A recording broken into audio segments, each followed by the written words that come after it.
still see your shadows in my room. I can't take back the love that I gave you.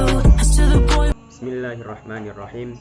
Assalamualaikum warahmatullahi wabarakatuh. Bismillah, alhamdulillah, wassalatu wassalamu ala rasulillah Sayyidina Muhammad ibni Abdillah. La hawla wa la quwata illa billah. Amma ba'du. Kepada yang terhormat Bapak Dr. Hanifuddin Hamdun, MAG, selaku dosen pengampu mata kuliah Politik dan Etika Pendidikan, kepada teman-teman semua yang insya Allah berbahagia. Pertama-tama, marilah kita panjatkan puja-puji syukur kita kehadirat Allah Subhanahu wa Ta'ala, yang mana pada kesempatan kali ini kita masih bisa beraktivitas seperti biasa dalam keadaan sehat walafiat. Amin amin ya rabbal alamin. Allahumma sholli wa sallim wa barik ala sayyidina Muhammad. Shalawat beriringan dengan salam semoga tetap tercurah limpahkan kepada junjungan kita, Nabi akhir zaman, Nabi pendobrak kebatilan, Nabi Allah Agung Muhammad sallallahu alaihi wasallam, yang mana berkat beliaulah kita semua mendapatkan petunjuk dari jalan kegelapan menuju jalan yang terang benderang. Kita semua mendapatkan tuntunan, yaitu berupa syariat ajaran agama Islam. Sebelumnya perkenalkan, nama saya Muhammad Zainal Abidin.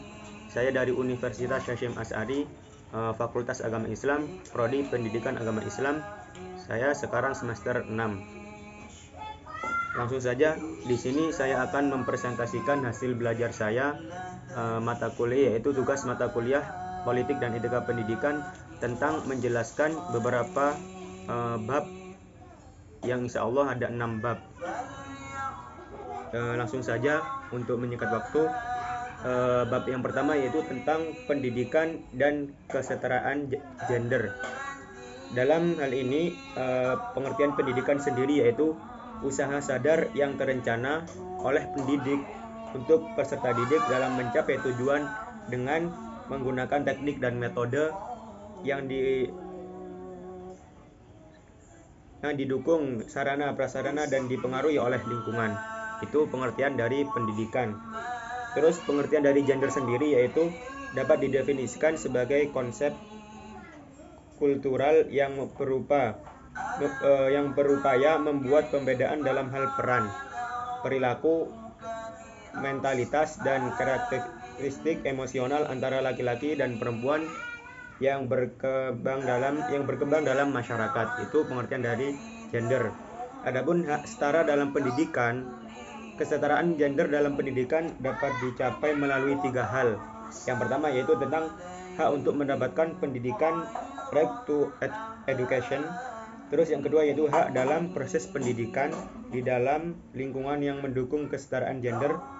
Yang ketiga yaitu hak akan hasil pendidikan yang mendukung pencapaian berkeadilan. Itu dari hak-hak setara dalam pendidikan. Terus hak untuk mendapatkan pendidikan. Di sini dalam hak untuk mendapatkan pendidikan saat ini mungkin sudah mulai dicapai dengan tingginya partisipasi pendidikan oleh perempuan. Namun banyak yang masih perlu dibenahi terkait dalam proses pendidikannya. Itu. Terus yang subbab yang selanjutnya itu hak proses pendidikan dalam lingkungan. Dalam hak ini menjadi indikasi bahwa di dalam proses pendidikan stereotip gender memunculkan bias gender yang beroperasi melalui standar normatif, yang mana yang mendorong timbulnya penolakan sanksi sosial. Adapun stereotip gender berbicara tentang profesi laki-laki dan perempuan. Perempuan yang memilih profesi misal maskulin bisa mendapatkan sanksi sosial dan penolakan dari lingkungannya. Adapun pembahasan yang terakhir yaitu hak akan hasil pendidikan. Dalam hak akan hasil pendidikan ini untuk mewujudkannya yaitu dengan mendukung pencapaian berkeadilan. Terus pekerjaan rumah kita lebih banyak lagi. Kita harus membenahi norma terkait peran perempuan dalam hal-hal berikut, yaitu profesi, peran di masyarakat, dan peran di rumah domestik termasuk pengasuhan anak. Itu sedikit penjelasan tentang bab pertama, yaitu pendidikan dan kesetaraan gender. Terus bab selanjutnya yaitu tentang politik dan kebijakan pendidikan nasional dan dari masa ke masa. Dalam hal ini ada 4 masa. Yang pertama yaitu masa pra-kemerdekaan. Dalam pra-kemerdekaan ini, kebijakan politik pemerintahan berada di tangan penjajah Belanda. Politik diskriminatif, yaitu rakyat jajahan. Terus hal ini mulai berubah tekanan dari internasional.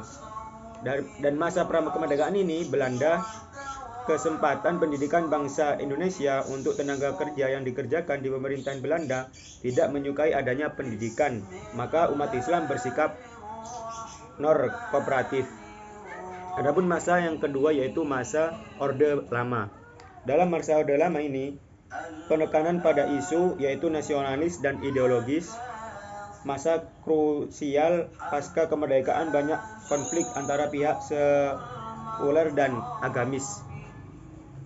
Terus yang kedua yaitu politik pendidikan lebih diarahkan memperbanyak lembaga pendidikan yang bermutu. Kegiatan tidak terrealisasikan dalam masa Orde Lama ini. Banyak kegiatan yang tidak terrealisasikan karena itu disebabkan karena adanya ideologi yang mempengaruhi politik pendidikan. Terus disebabkan oleh politik pendidikan Islam pada masa ini fokus pada upaya mendorong paham komunis. Terus masa yang ketiga yaitu masa Orde Baru. Jadi setelah masa Orde Lama itu ada masa Orde Baru. Dalam masa Orde Baru ini, kebanyakan pendidikan memberikan penekanan pada sentralisasi dan birokrasi. Pada masa ini dikatakan dengan otoritas orang-orang atau masyarakat didoktrin sedemikian rupa sehingga menjadi kader-kader yang selalu patuh pada kepentingan pusat. Akibatnya matilah daya kritis, di mana kreatif dan inovatif yang ada hanyalah birokrat hukum. Sistem pada masa itu membunuh idealisme. Dan pada masa ini juga kurikulumnya dilengkapi oleh pemerintah umum kepentingan pribadi. Adapun masa yang terakhir yaitu masa reformasi. Masa reformasi ini penuh dengan perkembangan ya. Dalam masa ini ditandai oleh berkembangnya masa demokrasi. Sudah diberi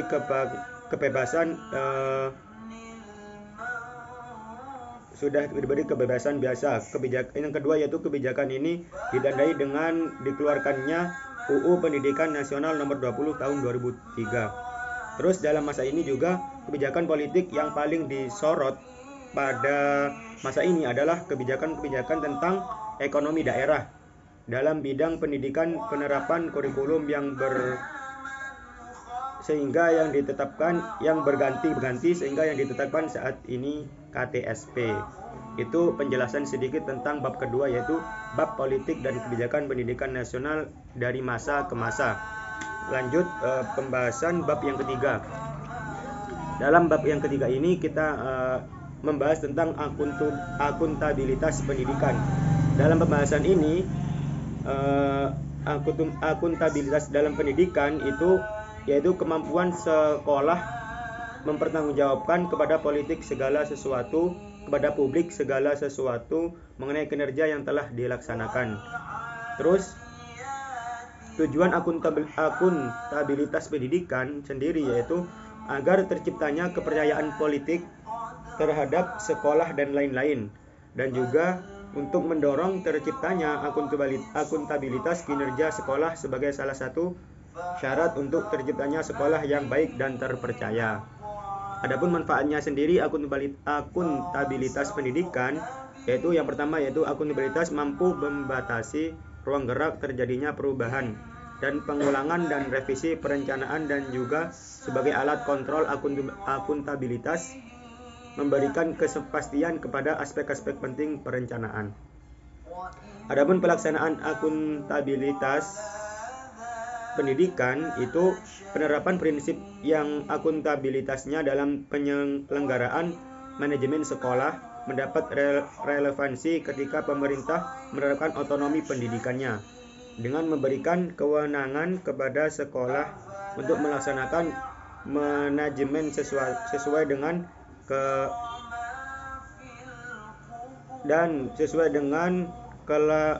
kebebasan dan kebolehan sekolahnya sendiri. Oleh karena itu, maka pengelolaan manajemen semakin dekat dengan masyarakat yang intinya memberi mandat pendidikan. Dari situ, maka penerapan akuntabilitas dalam pengelolaan merupakan hal-hal yang tidak dapat ditunda-tunda, jadi harus terlaksana.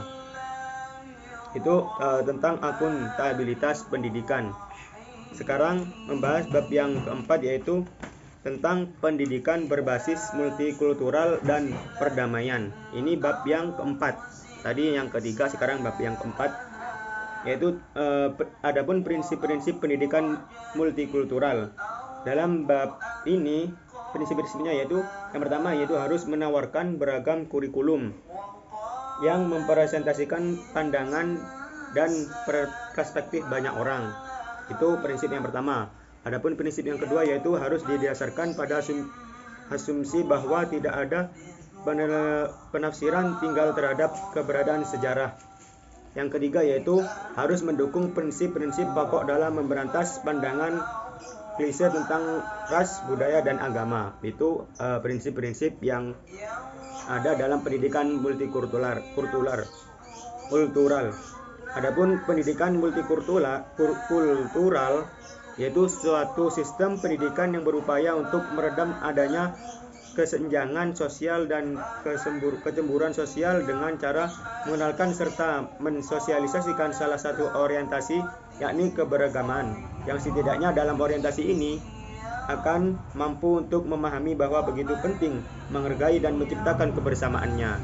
Itu pengertian sedikit tentang multikultural. Adapun urgensi pendidikan multikultural, yang pertama yaitu untuk membangun kohesivitas, solidaritas, dan intimatal di antara keragamannya, etnis, ras, agama, budaya, dan lain sebagainya. Dan kemudian di antara kita, dan juga memberi dorongan dan spirit bagi lembaga pendidikan nasional untuk peserta didik agar menghargai orang, budaya, agama, dan keyakinan yang lain. Itu salah satu urgensi atau hal yang penting. Terus konsep pendidikan dalam multikultural, yaitu dalam pendidikan sendiri multikultural peserta didik dibantu untuk mengerti, menerima, dan menghargai orang dari suku, budaya, nilai, dan agama yang berbeda, sehingga mampu menumbuhkan sikap saling menghargai, menghormati dalam perbedaan, dan dapat saling berpendampingan antara individu yang satu dengan individu yang lain. Jadi saling rukun gitu, tidak ada konflik di antara meskipun berbeda-beda tapi tetap rukun. Kayak Indonesia itu berbeda-beda suku tapi satu, yaitu NKRI. Itu penjelasan tentang bab pendidikan berbasis multikultural dan perdamaian. Bab yang keempat sekarang yaitu bab yang kelima. Bab yang kelima ini yaitu membahas tentang kultur good governance lewat pendidikan. Sebelumnya pengertian kultur sendiri yaitu pandangan hidup yang diakui bersama oleh suatu kelompok masyarakat yang menyangkut cara berpikir, perilaku, sikap, dan nilai yang tercermin baik wujud fisik atau abstrak budaya. Itu penjelasan sedikit tentang kultur. Adapun pengertian good governance yaitu sering disebut dengan istilah pemerintahan yang baik. Jadi dalam hal ini dapat terwujud apabila disokong oleh pilar-pilar yang mendukungnya. Good governance dapat bisa terwujud karena terdorong atau tersokong oleh pilar-pilar yang mendukungnya. Adapun pilar-pilar tersebut salah satunya yaitu kultur yang berkembang dalam masyarakat dan harus mendukung terhadap agenda tersebut. yaitu kondusif. Adapun kultur atau budaya sendiri yaitu dapat tumbuh dan berkembang dengan baik apabila disokong atau ditopang oleh pendidikan. Jadi saling bersangkutan. Pendidikan sendiri yaitu diyakini dapat memberi ruh, arah, dan kekuatan untuk mendukung terwujudnya kultur good governance. Dari situlah letak urgensi pendidikan dalam menciptakan kultur good governance. Good governance sendiri yaitu menekankan perhatian untuk merealisasikan beberapa tujuan yang di dalamnya yang ada dalam pemerintahan. Ada beberapa elemen esensial. Yang pertama yaitu accountability, kedua yaitu participation, yang ketiga yaitu predictability, yang terakhir transparency. Adapun konsep good governance sendiri yaitu pada dasarnya konsep ini bertumpu pada konsep-konsep sistem pemerintahan yang demokratif. Itu konsep dari good governance. Lebih jelasnya yaitu good governance adalah suatu pemerintahan yang demokratis seperti yang dipraktekkan dalam negara-negara demokrasi maju seperti Amerika dan negara-negara yang ada di Eropa yang lain. Terus dari sini bisa ditarik kesimpulan bahwa pemerintahan yang baik adalah pemerintahan yang baik dalam ukuran, proses, dan hasilnya semua unsur dalam pemerintahan bisa bergerak sinergis, tidak saling berbenturan, lepas dari gerakan anarkis, dan dapat dukungan dari rakyatnya. Jadi pemerintah dari sini pemerintah yang baik yaitu di dalamnya itu tidak ada saling konflik atau kontra. Di dalamnya saling aman, saling menghargai, dan saling menghormati. Itu tujuannya dari kultur good governance, yaitu pemerintahan yang baik. Sekarang yaitu membahas tentang bab yang terakhir, yaitu bab yang ke-6 tentang demokrasi, HAM, dan civil society dalam bingkai problematika pendidikan nasional. Dalam bab ini pengertian demokrasi sendiri yaitu sistem pemerintahan yang diselenggarakan dari rakyat, oleh rakyat, dan untuk rakyat. Itu pengertian dari demokrasi sendiri. Adapun macamnya yaitu yang pertama ada dua bentuk dasar demokrasi. Yang pertama yaitu demokrasi langsung, yang mana demokrasi ini semua warga negara berperan terjun langsung dan aktif dalam pengambilan keputusan pemerintahan. Itu macam demokrasi yang pertama. Adapun demokrasi yang kedua yaitu perwakilan. Seluruh rakyat memilih perwakilan melalui pemilihan umum untuk mengumpulkan pendapat dan mengambil keputusannya. Itu macam-macam dari demokrasi. Adapun prinsip-prinsip demokrasi sendiri yaitu yang pertama kedaulatan rakyat, yang kedua yaitu kekuasaan minoritas, yang ketiga hak-hak minoritas, yang keempat jaminan yang bebas, adil, dan jujur, persamaan di depan hukum, proses hukum yang wajar, terus nilai-nilai toleransi, pragmatisme, kerjasama. Terus yang terakhir yaitu pluralisme sosial, ekonomi, dan politik. Itu prinsip-prinsipnya. Adapun sudut pandang dalam bingkai problematika nasional, demokrasi yaitu sebuah bentuk pemerintahan di mana semua warga negaranya memiliki hak yang sama untuk mengambil keputusan yang dapat mengubah keputusan hidup mereka. Demokrasi juga mengizinkan warga negaranya untuk serta baik secara langsung atau perwakilan dalam perumusan pengambilan dalam pembuatan hukum. Itu sudut pandang dalam bingkai problematika nasional. Jadi masyarakat atau rakyat bisa merumuskan atau ikut andil dalam pengambilan dalam pembuatan hukumnya. Adapun tadi penjelasan tentang demokrasi, sekarang pengertian HAM. HAM sendiri yaitu sebuah konsep hukum normatif yang menyatakan bahwa manusia memiliki hak yang melekat pada dirinya karena ia adalah seorang manusia. HAM berlaku kapan saja dan kepada siapa saja sehingga sifatnya universal. HAM sendiri itu mempunyai sifat universal, yaitu menyeluruh dan tidak dapat dibagi-bagi, saling berhubungan bergantung dan tidak dapat dicabut. Itu pengertian dari HAM. Terus ada dua bentuk dari dasar HAM. HAM yang pertama yaitu hak sipil dan politik.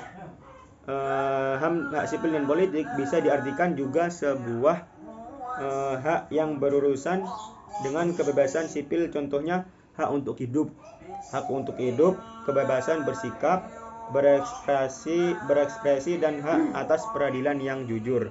Itu HAM hak sipil dan politik. Terus HAM yang dua bentuk tadi, yang kedua yaitu HAM hak ekonomi, sosial dan budaya. Yaitu pada dasarnya hak ekonomi, sosial dan budaya ini berupaya memastikan agar individu dapat mengakses barang publik tertentu seperti perumahan, pendidikan atau layanan kesehatan yang lainnya. Itu. Terus pengertian civil society. Civil society yaitu suatu masyarakat yang beradab dalam membangun, menjalani dan memaknai kehidupannya. Itu pengertiannya. Adapun unsur-unsur civil society yaitu yang pertama adanya wilayah politik. Jadi dalam civil society itu harus adanya wilayah politik. Yang kedua yaitu demokrasi. Yang ketiga toleransi atau saling menghargai. Yang keempat pluralisme. Yang terakhir yaitu keadilan sosial. Itu salah satu beberapa macam unsur civil society. Adapun ciri-ciri civil society sendiri yaitu terintegrasinya individu-individu dan kelompok-kelompok eksklusif ke dalam masyarakat melalui kontak sosial dan aliansi sosial. Itu yang pertama ciri-cirinya. Adapun yang kedua yaitu adanya pembebasan masyarakat melalui kegiatan-kegiatan lembaga sosial dengan berbagai perspektif. Yang terakhir yaitu meluasnya kesehatan dan kepercayaan sehingga individu menguatkan keterampilannya dengan orang lain dan tidak egois. Itu penjelasan singkat dari beberapa bab yang direkomendasikan dari Bapak dosen, yaitu 6 bab. Dari yang pertama tadi yaitu membahas tentang pendidikan dan kesetaraan gender, yang kedua politik dan kebijakan pendidikan nasional dan dari masa ke masa, yang ketiga akuntabilitas pendidikan, yang keempat kultur good governance dalam pendidikan, problematika dan lewat pendidikan. Terus yang kelima, yang terakhir yang keenam yaitu demokrasi, HAM dan civil society. Dari penjelasan sini semoga apa yang saya jelaskan semoga bermanfaat bagi kita semua, tentunya khususnya pada diri saya sendiri. Mungkin itu saja, cukup dari saya. Kurang lebihnya saya mohon maaf yang sebesar-besarnya. Akhirul kalam, ihdinas siratal mustaqim, wallahul muwaffiq ila aqwamit thoriq. Wassalamualaikum warahmatullahi wabarakatuh.